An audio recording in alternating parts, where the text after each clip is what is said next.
Bonjour, je m'appelle Elsa Odorico, je suis conseillère pédagogique depuis quelques années et jury au concours CRPE et je serai votre formatrice au niveau de la didactique du français pour vocation CRPE.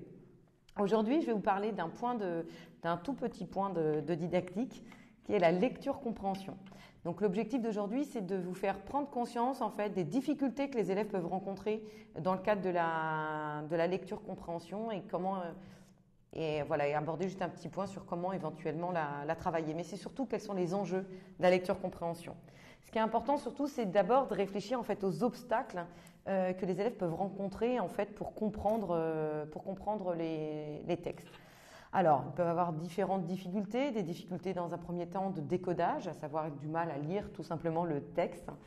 Autre difficulté majeure, c'est la connaissance en fait du lexique.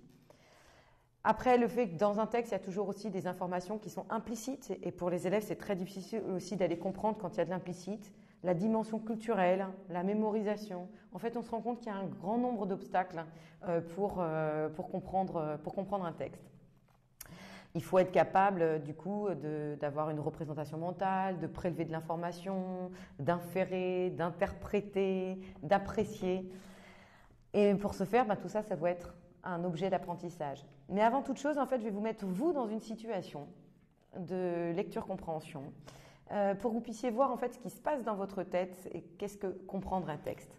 Donc là, à chaque étape du texte, en fait, je vais vous demander d'imaginer et de noter quelques indices.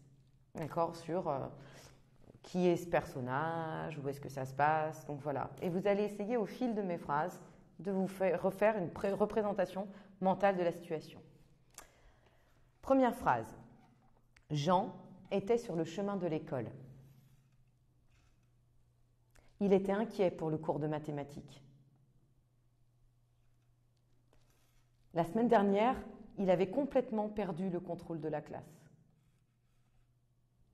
Ce n'était vraiment pas sympa de la part du directeur de confier ce groupe difficile à un jeune surveillant en l'absence du professeur de mathématiques. Et là, que s'est-il passé dans votre tête ? On va revenir en arrière.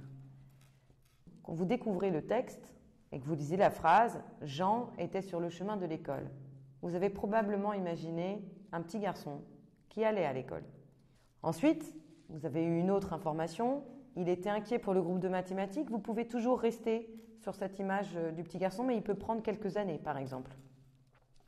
La semaine dernière, il avait complètement perdu le contrôle de la classe. Là, on peut s'imaginer, au final, ce n'est plus un enfant, ça devient un adulte. Mais on pense que c'est un prof de mathématiques. Et à la fin du texte, on découvre qu'il s'agit d'un surveillant. Là, en fait, tout simplement, vous découvrez tout le processus de la compréhension.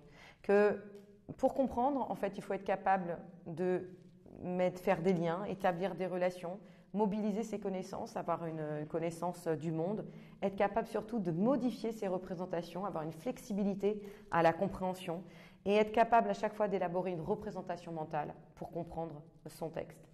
D'où l'importance d'être capable de revenir en arrière, de s'appuyer sur le texte et c'est pour ça qu'en fait ça en fait un objet d'apprentissage et qu'il est nécessaire d'être accompagné pour découvrir la didactique de la compréhension.